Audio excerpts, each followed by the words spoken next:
¿Cómo puedo mejorar la eficiencia del ciclo Brayton? Existen algunas alternativas, y una alternativa es el ciclo Brayton con regeneración.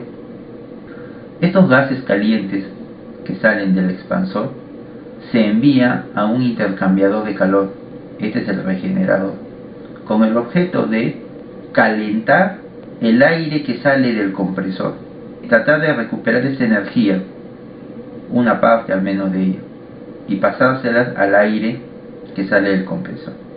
Así el aire que ingresa a la cámara de combustión va a estar a una mayor temperatura, y los gases que salen del regenerador y se van a la chimenea pues salen a una menor temperatura. Cuando recuperas esa energía, la consecuencia de eso va a ser que vas a gastar menos combustible. Aquí, cuando no hay regeneración, el compresor tiene por objetivo incrementar la presión, correcto. Pero cuando incrementa la presión, también sube algo la temperatura, correcto. Luego, en la cámara de combustión, tu objetivo es incrementar la temperatura. Pero para incrementar la temperatura tienes que gastar combustible.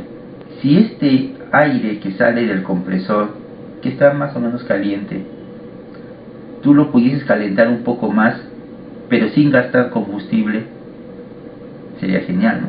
Yo podría aumentar más la temperatura de este punto 2, no con otro compresor, ¿no? Sino de alguna manera hacer que este punto 2 luego se empiece a mover por aquí, que sigue este trayecto, la temperatura está subiendo, pero que no uses nada de combustible para eso, hasta esta parte por ejemplo, y de ahí a recién entra la cámara de combustión para que termine de calentar. ¿Cómo puedo precalentar este gas comprimido antes de entrar a la cámara de combustión? Pues con un regenerador. De esa manera lo puedes calentar, y eso te va a llevar a lo siguiente. Mira, en un diagrama temperatura-entropía vas a tener esto. Aquí está el estado 1, que es el aire fresco. El aire fresco pasa por el compresor, muy bien, y ahora este aire comprimido lo envías al regenerador. En el regenerador va a recibir energía de estos gases de combustión. Su temperatura se va a incrementar, manteniendo la presión constante. En esto no has gastado nada de combustible, solo has recuperado energía. Luego, una vez que alcanzas esta temperatura, pues tampoco no es que lo vas a elevar mucho, recién lo mandas a la cámara de combustión, quemas combustible y sigues calentando los gases y llegas a este punto. Solamente este trayecto es la que ha consumido ahora combustible, este ya no, es ahorro, ¿no? Si no hubiera este regenerador, hubieras tenido que pasar de este punto hasta aquí, y todo esto hubiese sido consumo de combustible. Bueno, luego de la cámara pasa por el expansor, aquí está, y en el ciclo Brayton simple lo que hacíamos era mandar esta chimenea, ¿no? Ahora no, esto lo mandamos al regenerador, estos gases calientes, miren, y esto va aquí al regenerador, y en el regenerador estos gases de combustión caliente le pasan energía al aire comprimido, estás recuperando energía. Luego ya lo puedes mandar estos gases a chimenea, pero fíjate que ahora están a menor temperatura que aquí. Ahora, por otro lado, ustedes saben que cuando uno manda gases a chimenea, esos gases no pueden estar muy calientes, ¿no? Tampoco se trata de que, bueno, como son gases ya no importa la temperatura, no es así. Hay ciertas restricciones. Igual cuando uno quiere eliminar agua, por ejemplo, ¿no? Tienes agua y quieres eliminarlo a un río, no sé, pues al mar, pero el agua está caliente, no lo puedes eliminar al río ni al mar, ¿no? No se puede hacer eso. Hay restricciones. Ahora, ¿no? Antes se enviaban, ¿no? Pero ahora no, ya no. Tiene que llevarlo a ciertas temperaturas para que no dañe pues los ecosistemas, ¿no? Algo similar también ocurre con los gases, ¿no? Tampoco no puedes eliminar caliente los gases, aunque tal vez el efecto ahí es menor que en el caso de los ríos, ¿no? Pero siempre hay que tener presente eso. La regeneración entonces es una alternativa. Aquí hay un detalle.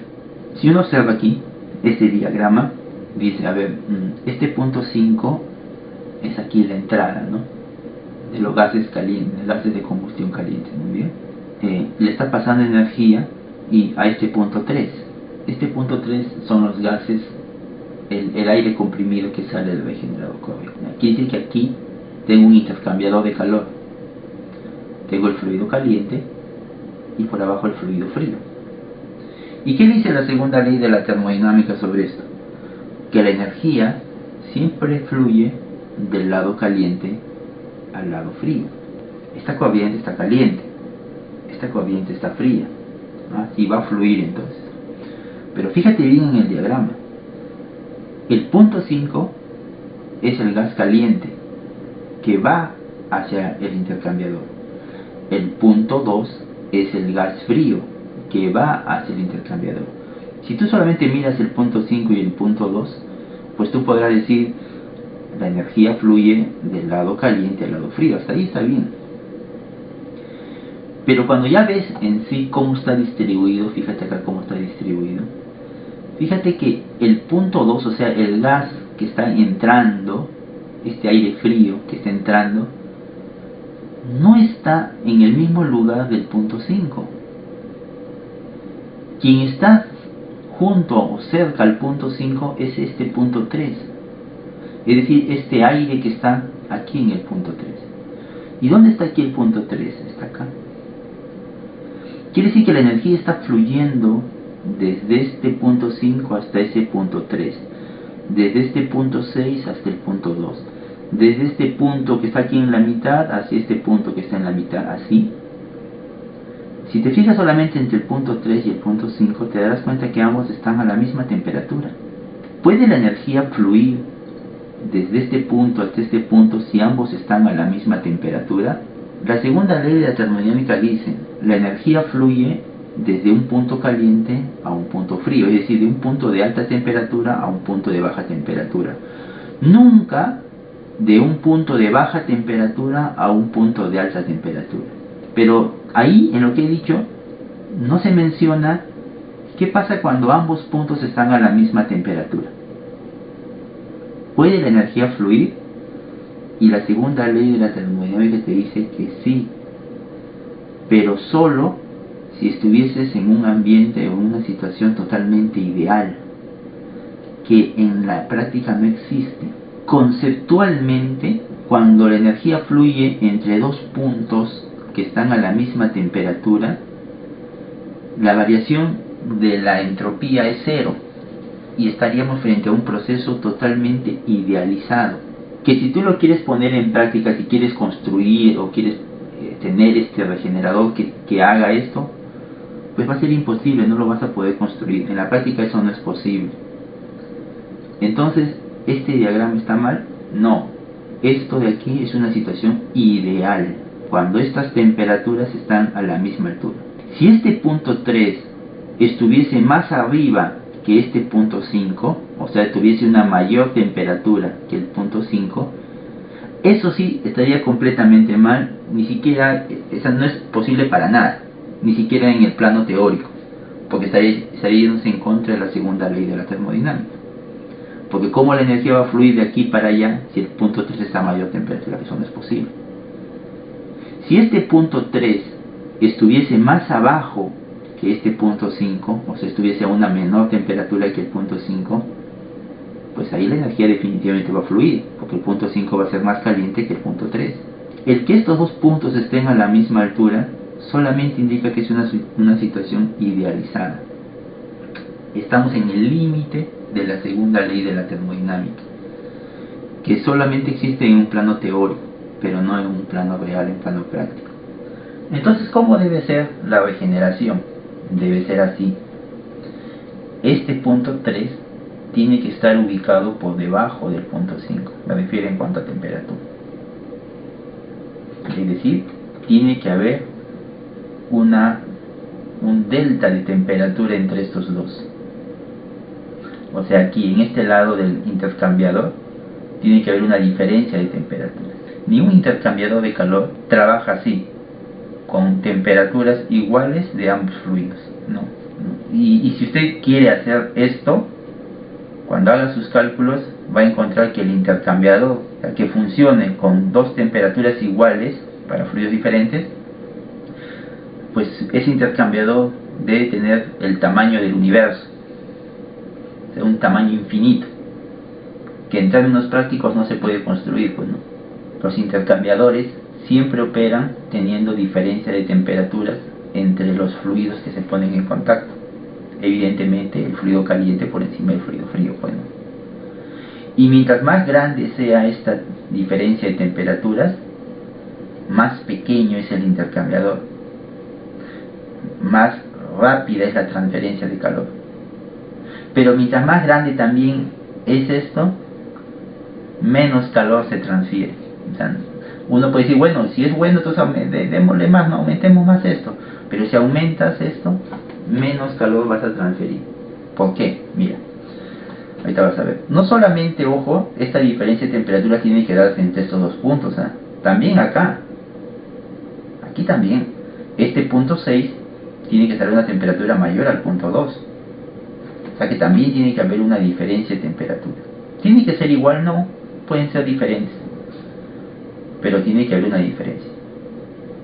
Ahora la energía va a fluir. Esta energía que pierde el fluido al pasar del punto 5 al punto 6 se la transfiere a este aire comprimido que pasa del punto 2 al punto 3. Si tú aumentas este delta T, es decir, este punto lo bajas un poco más para tener una mayor diferencia de temperatura, el flujo de energía que transmites va a ser menor, pero el intercambiador va a ser más pequeño. O sea, ganas por un lado, pero pierdes por el otro.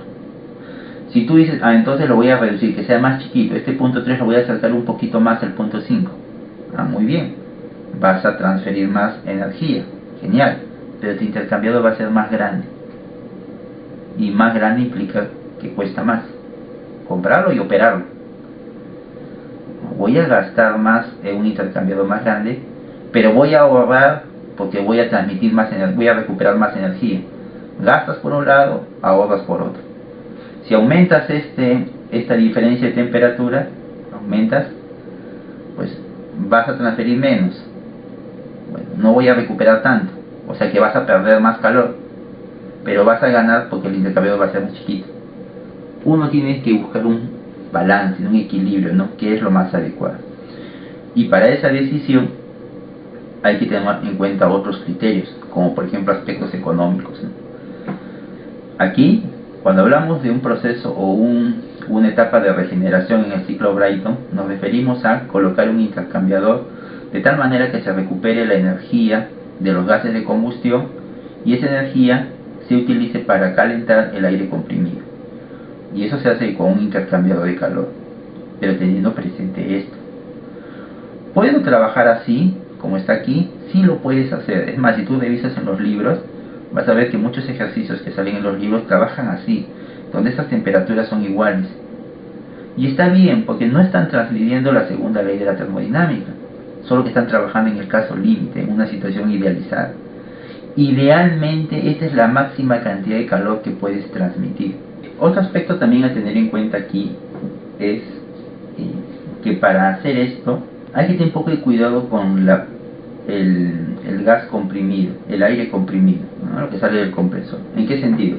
Fíjese, aquí en este diagrama, el aire que sale del compresor sale a esta presión y a una temperatura pues bastante baja en comparación a estos gases que salen del expansor.